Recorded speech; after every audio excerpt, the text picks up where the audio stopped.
Good day, everybody. My name is Todd Standing. I'm the man who takes people out into the field and has them either live interact with or eyewitness a Sasquatch. I'm here today to talk about, I'm a controversial guy talking about an incredibly controversial subject. Do Bigfoot kill people?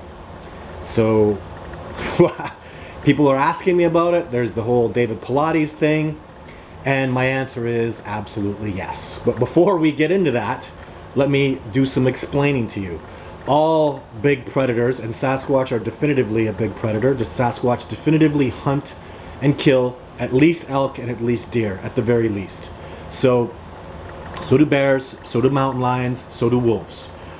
Wolves are not dangerous in any way, shape, or form. If anybody tells you wolves are dangerous, they don't know what the hell they're talking about. There's been no injury for no wolf has ever, without provocation, attacked and killed a human being. It doesn't happen. So a lot of these myths and stuff get crazy out of control. With bears, I've had literally over 200 encounters with bears, and of those 200 times, I can count maybe 5. Actually, it is exactly 5 that have been dangerous, where potentially I could have been harmed. I was not, but so now we're talking, what, 2% of the time bears can be potentially dangerous, and they're big predators, and I'm out there backcountry a lot. So, and even talking about bears as an example, most bears are excellent. Most bears are perfectly habituated to people.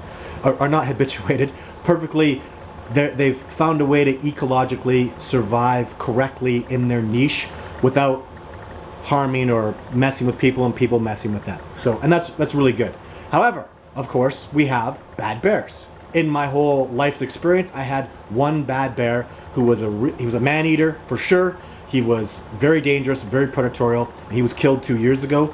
So, of course, are there going to be human beings like that? Yeah, we have serial killers. Are there going to be Sasquatch like that? Absolutely.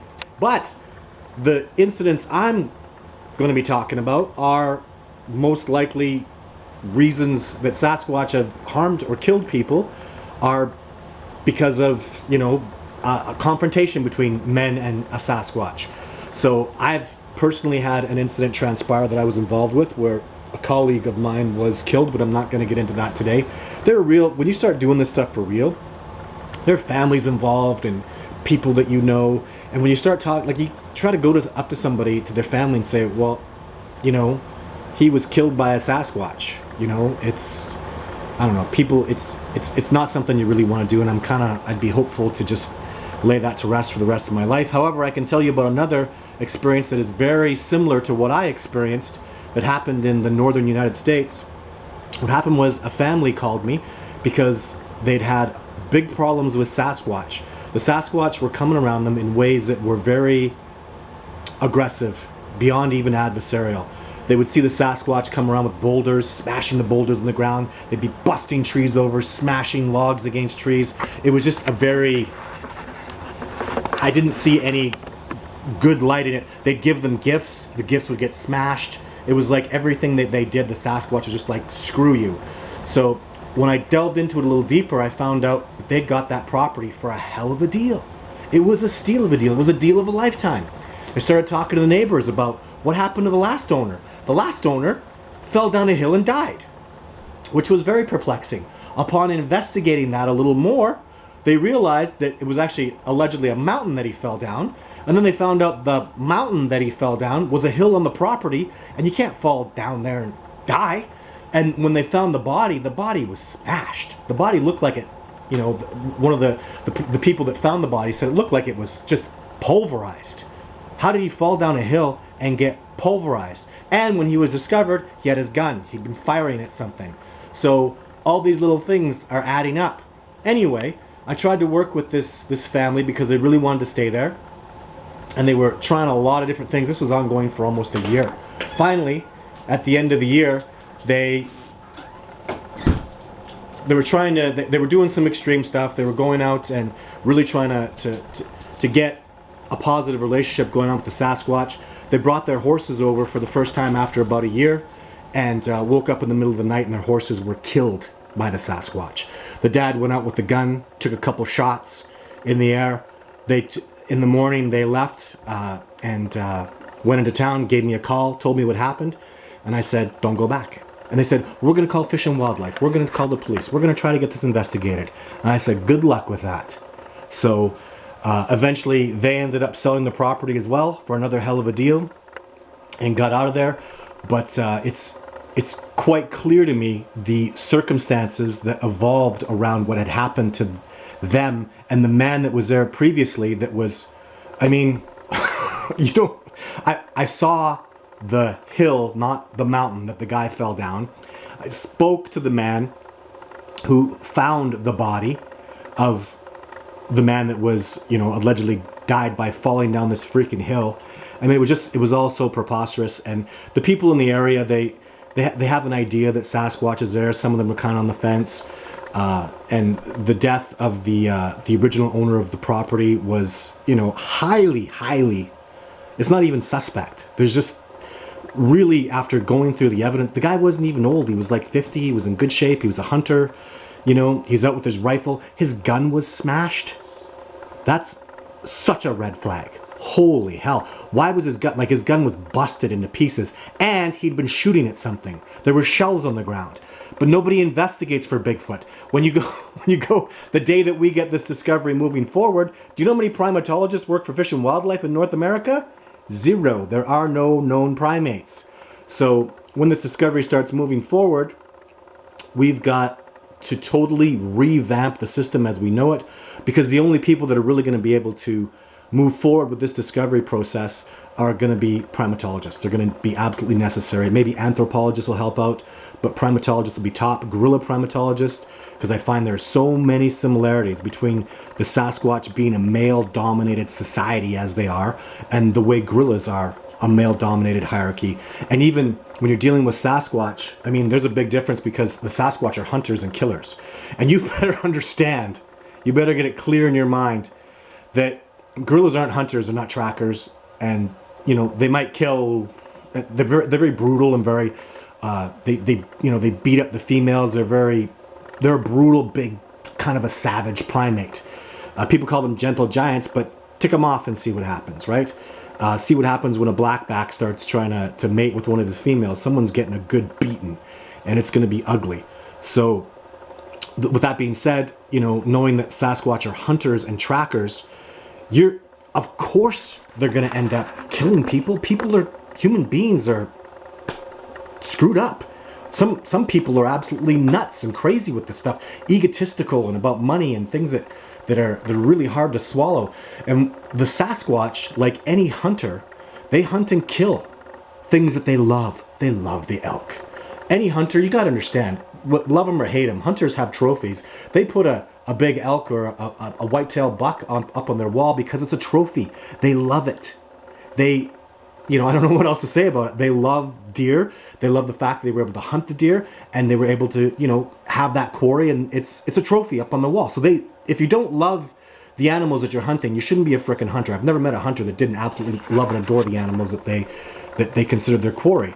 So, and the Sasquatch are the same. They love, my point with all this is, they're going to be people. I don't think the Sasquatch for the most part really like most people. Why should they?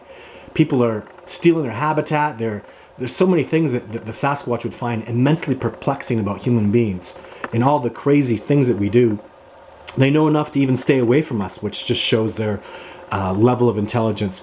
But know that they hunt and kill elk and deer. They're gonna kill human beings. When you're a hunter, you're a killer. Believe it. They kill the elk. If some human being comes around and ticks them off, you can bet your dollar they're gonna kill a human being. They're hunters, they're killers. That's what they do. So most of us are all habituated and civilized. Most of us have never killed a chicken. How many chickens have you eaten in your life? I don't know anybody who's killed a cow. You know how hard it is to kill a cow? Execute, end its life?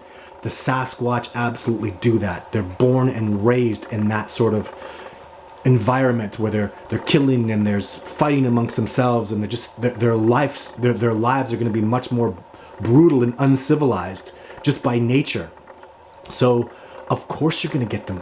Of course they're going to kill people. And I was involved a little bit in one of David Pilati's incidents where, of course, a Sasquatch stole somebody. Of course, it doesn't even surprise me. I don't focus on that stuff because I'm dealing, and I've rooted out, I've been to Sasquatch troops that don't want me there and would kill me if I stayed. So the two main areas that I have in Canada, and the couple that I've been to in the United States, the Sasquatch are very agreeable to people there. So if they're not, don't go there. If you have a Sasquatch troop around and they're pissed off at you and they're hostile and angry towards you at all times, don't go near them. Leave them alone. It's their home. They live there. You're just a visitor, right? So I hope that helps you understand, though. Even, my goodness, you know, the low number that it's going to be of people that are killed by Sasquatch. And, you know, don't start a war with this species. Taking on an excellent, amazing trained hunter. I'm a wilderness expert. Nobody argues that. That's been out with me. Survivor Men didn't argue that. All the PhDs, anybody I've ever taken out, all the expeditioners, nobody argues that I am a wilderness expert, period. I'm telling you, hunters going in there to kill and harm a troop of Sasquatch, it's like taking a 5-year-old and throwing him in a ring with Mike Tyson in his prime. It's going to be a big, big loss. You have no idea what you're dealing with. They are that good. The natives taught me an expression, and I learned the translation of it. It's, if you're going to take on a Sasquatch, take your last breath. The moment you decide you are going to kill a Sasquatch, enjoy that last breath, because you won't survive much past it. So that's the reality of how amazing, how spectacular, what an apex species you're dealing with in this environment. So give them some reverence, give them some respect. And for God's sake, don't make this into some, you know, I know people are all enthralled with serial killers and murders and death and horrible violence of all kinds. I choose not to focus on that. I know wilderness, National Geographic photographers that have been around bears thousands of times. And, you know, when you realize what an animal and a species is really like, of course there are going to be weird situations that happen, but you don't not drive to the beach because someone's going to get in a car accident. You know, people get in car accidents and drive to the beach. And, you know, dangerous stuff is going to definitely happen with Sasquatch. Try not to be ignorant. Try to use common sense. And if you're going to do this research, you know, I believe gorillas are probably the top species that have the greatest similarity between Sasquatch. I've learned a lot, and those are my main go-to people are gorilla primatologist experts. So I hope that covered the topic really well. Of course, I didn't want to bring it up, and I don't like focusing on it, but yes, the answer is, I would say with 99.9% certainty, that's a lie, 100% certainty. Of course, Sasquatch have killed people. You know, I've been around it, seen it, I've experienced it firsthand. I have, just based on the deductive reasoning. Remember, we put people in jail based on circumstantial evidence. I have never seen a Sasquatch physically kill a human being, but the circumstantial evidence is far, far beyond a reasonable doubt. And when we have that to go with, and just the logic of what a Sasquatch is and what would be necessary for their survival, for them to be hunters, for them to be killers, just based on those deductions alone, yes, don't take the species on. Be harmonious with them, be peaceful with them. And ultimately, in my experience, I have to say, that is by far what I've seen from this species, is a peaceful, harmonious, wonderful species that I have the utmost respect and admiration for. Thank you very much for tuning in today. We'll see you next week. Trained in the art of tracking by a Cree Nations elder and a military sniper, my skill sets include camouflage techniques using the terrain and its features to mask ground movement, counter surveillance, survival, evasion, and escape techniques. I've been able to see for the first time some complete segments of Todd Standing's filming of Sasquatches, and I'm firmly convinced that he has filmed Sasquatches, and that what he has portrayed in his documentary are indeed very close portraits, in fact, of the Sasquatch face. They are clearly some of the most astounding photos of Sasquatch. Sitting and watching these videos in contrast to still images, the still images that I was familiar with before we've gotten acquainted here personally, especially that video of the devil, as you refer to him, the dark-faced individual. I can't look at that image and not feel that I'm looking into the eyes of a living creature. That's very exciting. I've often imagined what it would feel like to actually gaze into the face of a Sasquatch eventually. And that experience of watching that film on the laptop was as close to that experience, I think, as I've had. It's Sasquatch. Believe it, know it, live it. It's the truth. They're here. They know about us. They're aware of us. They think that they're communicating with us, and we're just not getting it. And that's why I'm trying to get species protection and recognition, and trying to get primatologists to stop going all the bloody way to Africa when you have bipedal, man-like primates currently residing right here on the continent of North America. Time to take our heads out of the sand and recognize this incredible primate species and start learning from them, because the masters of civilization, my people, sure could learn a lot from the masters of the wilderness, which is who they are.